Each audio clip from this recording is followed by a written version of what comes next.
Brick, brick from brick, brick from brick. Hey, money, pull up, pull up, pull up. All right, now that I have your attention, there are some financial practices that can make you wealthy that I'm excited to share. And no, I'm not talking about scamming. I'm talking about perfectly legal financial habits that can change your life. I'm Kalila Reynolds, and it's time for another episode of Money Mondays JA. Money Mondays JA is brought to you by Proven Wealth. Visit provenwealth.com to speak to an investment advisor today and follow We Are Proven on social media.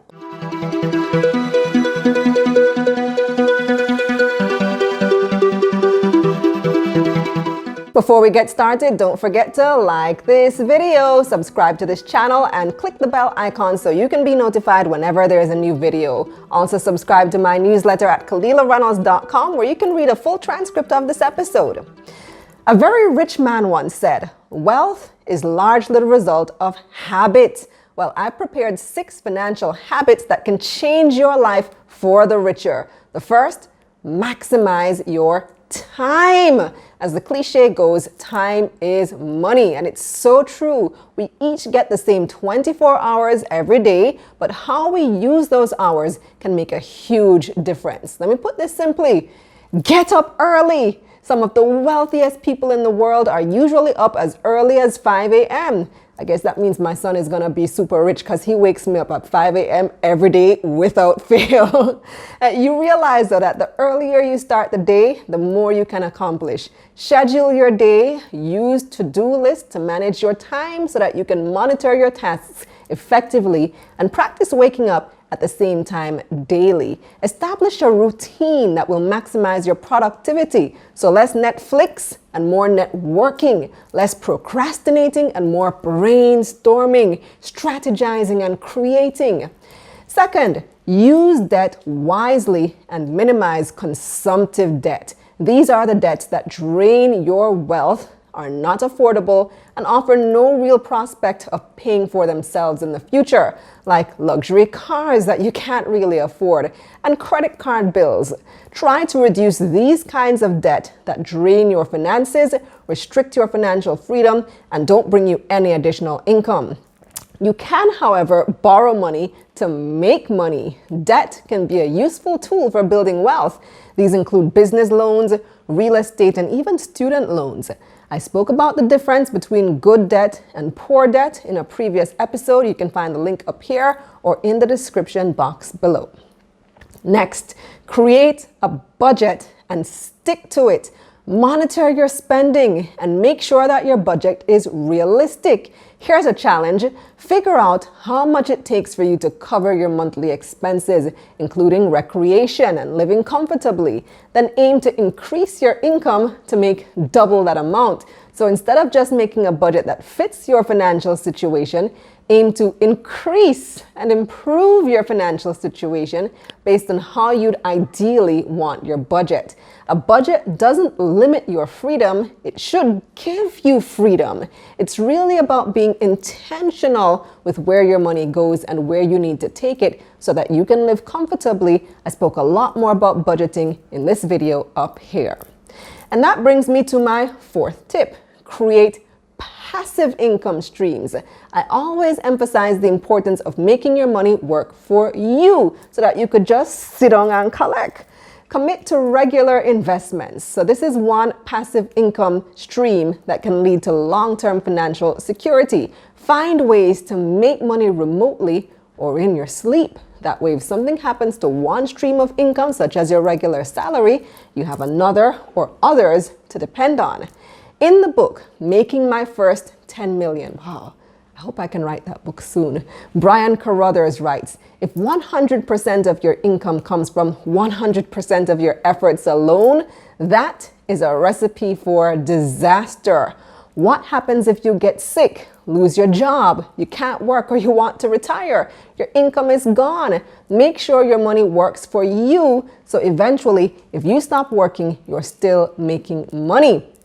I've outlined several ways to do so in my videos on passive income and how to make money remotely. You can also find the link to these episodes up here or in the description box below. Another key financial habit: live within your means. I cannot emphasize this enough. To live within your means means that what you spend each month is less than or at least equal to the amount of money that you bring in each month. Don't go broke trying to look rich. Buy what you can afford while working on affording what you want. If you're using a credit card, for example, don't spend more than what you actually have in cash so that you can afford to pay it off in full every month and avoid those hefty interest rates and fees. I keep reminding people that the average credit card interest rate in Jamaica is 40%, and that debt cycle will catch up to you. Now, I'm by no means saying don't treat or reward yourself for your hard work. I'm just saying ensure that you don't spend what you don't have. There's no need to go into debt for material things that aren't going to generate any income. Lastly, it's important that you keep evolving and learning. Aim to continuously increase your skill set and make yourself more competitive. Fortunately, we live in a digital world where most of us have access to a wide range of information. The answer to limitless questions is just one Google search away. There are literally millions of how-to videos on social media. I have a few of them up there myself, and we can learn almost anything from YouTube. Use these resources to your advantage. Try to learn a new skill every few months. Like I've said before, you are your brand. Build that brand accordingly. Your income can grow only to the extent that you do. So let's get this money. That's it for this episode of Money Mondays JA. Now here's what's coming up on Taking Stock. Despite being in a global pandemic, real estate interest has skyrocketed.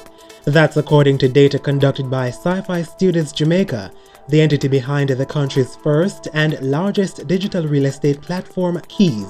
There was a demand-supply ratio of 40 to 1. So that's 40 people for one property. We'll find out more about the data from Sci-Fi Studios co-founders and CEO. And later, the analysts weigh in on the latest market developments. Panjam Investment took a massive $5 billion Jamaican dollar hit last year as a result of the negative impact felt from the COVID-19 pandemic. Nonetheless, even though their earnings was impacted significantly, I think that like many of these companies, their balance sheet is very solid. And US world leader in innovative casual footwear for women, men and children, Crocs, is reporting a 13% increase in its revenue for the fourth quarter ending 2020. It has wide functionality in terms of how it's used, and because of that it has generated strong demand and it has a strong core following in terms of its customer base, which is a competitive advantage.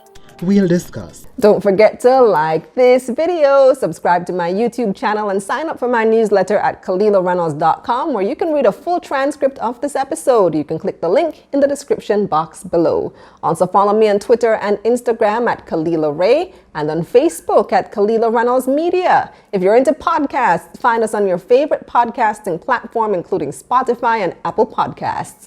I'm Kalila Reynolds. Let's get this money. Money Mondays JA is brought to you by Proven Wealth. Visit provenwealth.com to speak to an investment advisor today and follow We Are Proven on social media.